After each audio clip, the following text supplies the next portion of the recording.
Gabi Tagomeños, kini ang VR Tagum News, inyong kauban sa katikaran ug kalambuan sa syudad sa Tagum. Ako si Jaira Suliano, live kikadinhi sa CIO Studio sa City Hall of Tagum. Para sa tuang balita.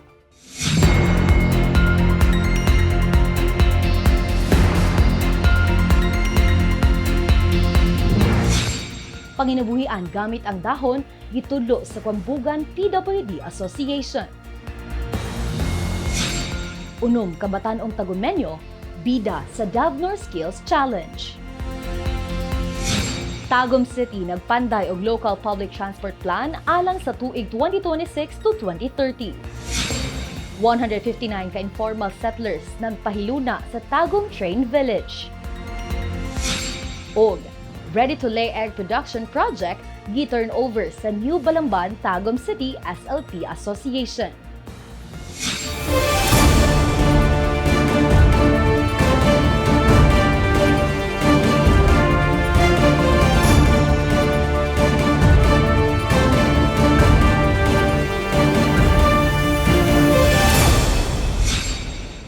Pagkamamugnaon nga nahimong panginabuhian, mao kini ang gihanyag sa lokal nga panggamhanan sa Tagum ug sa Department of Trade and Industry sa mga persons with disability sa Barangay Kwambugan pinaagi sa usa ka entrepreneurial training.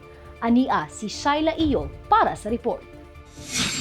Bagong kahibalo ug oportunidad sa panginabuhian ang gihatag sa mga miyembro sa Kwambugan Persons with Disability o PWD Association pinaagi sa Sustainably Woven Entrepreneurial Training nga gipahigayon niadtong Hunyo 26, 2026 sa Barangay Kwambugan. Atol sa pagbansay nakakaton ang mga partisipante sa paghimo og environment-friendly nga lay ug corsage gamit ang dahon sa kakao isip alternatibong materyales. Gipangunahan ang maong kalihukan sa Department of Trade and Industry o DTI Davao del Norte ug sa Tagum City Business Incentive Center sa lokal nga pangamhanan sa Tagum. Gipakita sa mga benepisyaryo ang husto nga proseso sa paggama sa produkto, sugod sa pagpili ug pag-andam sa mga dahon hangtod sa paghulma ug pagdisenyo sa nahuman nga lay ug corsage. Pinaagi niini padayon nga pakusgan sa LGU Tagum kauban ang partners niini nga pagpalig-on sa mga livelihood programs nga naghatag og kahigayonan sa mga persons with disability ug mapalambo ang ilang pagkamamugnaon pinaagi sa paggamit sa mga materyales nga makita sa kinayahan, samtang naghatag usab og dugang oportunidad sa panginabuhian alang sa mga ana sa vulnerable sector. Kini si Shaila Iyog, reporting para sa We Are Tagum News. Dakong garbo sa syudad ang unom ka mga Tagumeño nga mibida og mihakot og mga kadaugan sa Davnor Skills Challenge isip kabahin sa selebrasyon sa ika-59th araw ng Davao del Norte. Para sa report, ania si Labra Baca. Nagpakita sa ilang talento ug kahanas ang unom ka mga Tagumeño sa Davnor Skills Challenge diri bida ang may kahanas nga gipahigayon ni atong Hulyo 3, 2026 isip kabahin sa pagsaulog sa ika-59th araw ng Davao del Norte. Lakip sa mga nagdala og dungog sa syudad sa Tagum si Jenny J. Mike nga nakadaog sa ikaduhang pwesto sa mobile photography.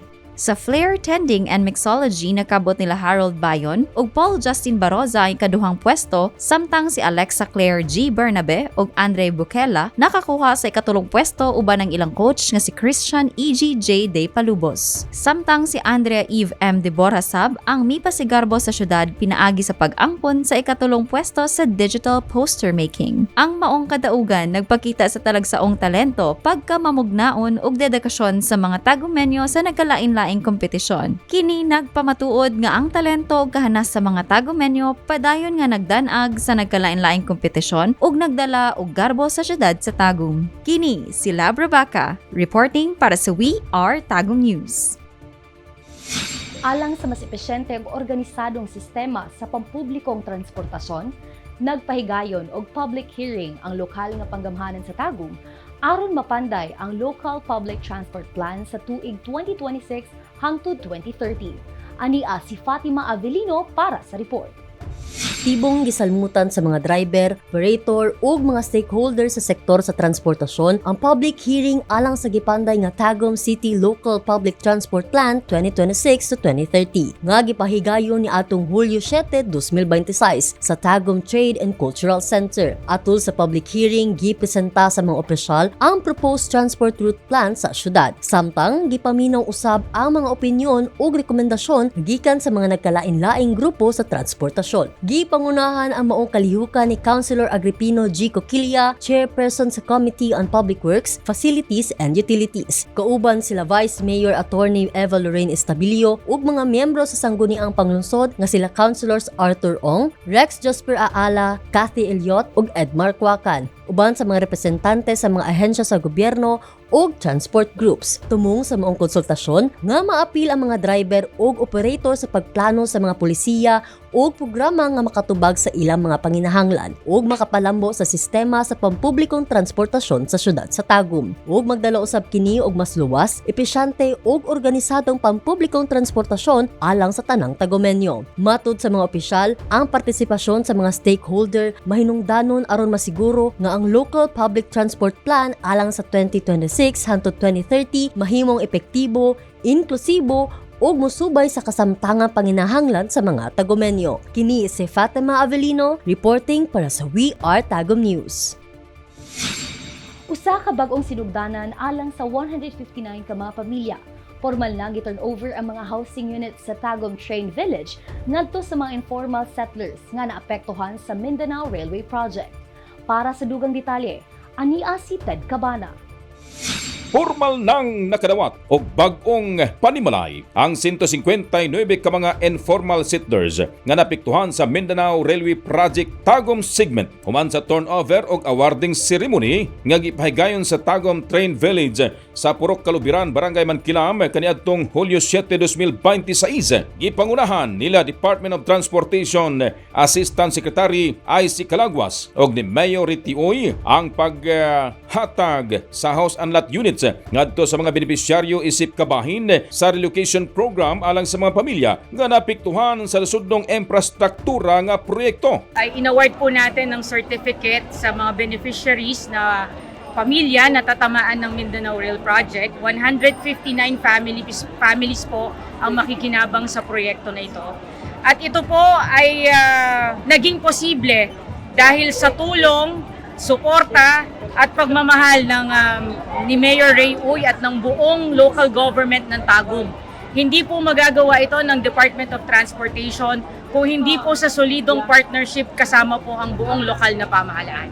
Matod pa ni Asik Calagwas nga aron mamintinar ang lugar og makaangkon og sense of ownership ang mga mamuyo sa maong quadruplex units. Magabayad ang mga mookupan ini og 1,500 pesos matag bulan sulod sa 25 ka tuig. Una pa kini mapanag-iya sa benepisyaryong pamilya. Mapasalamaton si Mayor Ritioy sa DOTR sa paghatag og desente og hamugaway nga Pinoyanan sa mga naapektuhang pamilya o gihangyo ang mga benepisyaryo nga ampingan ang ilang bag-ong panimalay og dili kini ipamaligya. Kabahin usab sa maong kalihukan ang pagperma sa deed of donation og supplemental memorandum of agreement tali sa LGU Tagum og DOTR aron masiguro ang hapsay nga pagdumala sa resettlement site. Sa maong proyekto, gidaig pag-ayo ni Asik Calagwas si Mayor Uy sa mga best practices nga naghatag sa dugang kalabuan sa syudad sa Tagum. Kasi po kahit saan po ako mapuntang lupalop ng Pilipinas, isa ho ang Tagum City sa pinagmamalaki ko. Dahil na-impress po talaga ako sa dami ng good practices na nakita ko dito nung ako po ay pumunta nung Disyembre. At yan po, syempre po, kailangan nating ibigay kung kanino dapat ang kredito. Mayor, idol po namin kayo. Napakaganda po ng ginawa nyo sa Tagum, Vice Mayor. At sa ating pong mga konsihal, kayo po ay kaakibat po ng ating mayor. Pinaagi sa pagtinabagay sa DOTR o sa lokal nga panggamhanan sa Tagum, naghatag ang maong proyekto og bag-ong paglaom og mas maayong kaugmaon sa mga pamilyang naapektuhan sa Mindanao Railway Project. Samtang gipalig-on usab ang pag-uswag sa infrastruktura sa Davao Region. Kana sa report, kini si Ted Cabana reporting para sa We Are Tagum News. Bag-ong panginabuhian ang gihatag sa mga miyembro sa New Balamban Tagum City SLP Association. Formal nang gi-turn over ang Ready-to-Lay Egg Production Project isip kabahin sa Sustainable Livelihood Program sa DSWD ug sa padayon nga suporta sa lokal nga panggamhanan sa Tagum sa sektor sa panginabuhian. Para sa report, ania si Josh Lee Lucas. Opisyal nang gi-turnover ang ready-to-lay egg production project ngadto sa New Balamban, Tagum City Sustainable Livelihood Program o SLP Association kaniadtong Hulyo 8, 2026. Ang maong proyekto usa ka livelihood grant ubos sa Sustainable Livelihood Program sa Department of Social Welfare and Development Office o DSWD nga gipatuman sa pakipagtambayayong sa lokal nga panggamhanan sa Tagum pinaagi sa City Agriculture Office kun Kagro. Tumong sa programa nga mapalig-on ang panginabuhian sa mga miyembro sa asosasyon pinaagi sa manukan nga mahimong dugang tinubdan sa kita ug panginabuhian sa ilang mga pamilya. Mapasalamaton si Julian L. Turake, presidente sa New Balamban Tagum City SLP Association sa maong grant ug nag-ingon nga dako kini og tabang sa pagpalambo sa kahimtang sa ilang mga miyembro ug sa paghatag og mas daghang oportunidad sa umaabot. Ming tambong usab sa turnover ceremony si Councilor Wes Kaasi, chairperson sa Committee on Agriculture sa Sangguniang Panglungsod. Uban sa mga opisyal sa barangay ug mga representante sa City Agriculture Office ug Department of Social Welfare and Development. Pinaagi sa maong proyekto, nagpadayon ang paningkamot sa DSWD ug sa LGU Tagum sa paghatag og malungtarong panginabuhian aron mapalambo ang kalidad sa kinabuhi sa mga Tagumenyos. Kini si Josh Lilucas, reporting para sa We Are Tagum News. Usa ta magtapos, dakong dungog ang naangkon sa syudad sa Tagum human kini mapasidunggan sa Excellence Award on Tourism and Culture Governance atol sa Davao del Norte Awards Night isip kabahin sa pagsaulog sa ika-59th araw ng Davao del Norte ni adtong Hulyo 2, 2026. Personal nga gidawat ni Councilor Arthur V. Ong, chairperson sa Committee on Tourism, Sisterhood Ties, and International Relations ang maong award isip representasyon sa padayon nga paningkamot sa lokal nga panggamhanan sa Tagum ubos sa liderato ni Mayor Ray T. Uwe.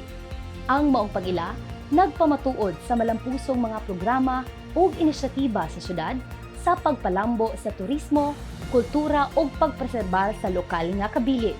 Dugang pa, kiniusab usa ka pagkumpirma sa maayong performance sa Tagum sa aspeto sa tourism, heritage development, culture and the arts governance area na kabahin sa mga sukdanan sa Seal of Good Local Governance o SGLG. Congratulations, Tagum City! Ug mao kadto ang mga balita sa We Are Tagum News, inyo kauban sa katikaran o kalambuan sa syudad sa Tagum.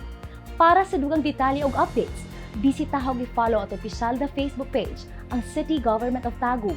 Madug sa pitas at opisyal na radio station ang RT 99.1 Radyo Tagum. Ako si Jaira Suliano ug sa kanunay, We Are Tagum.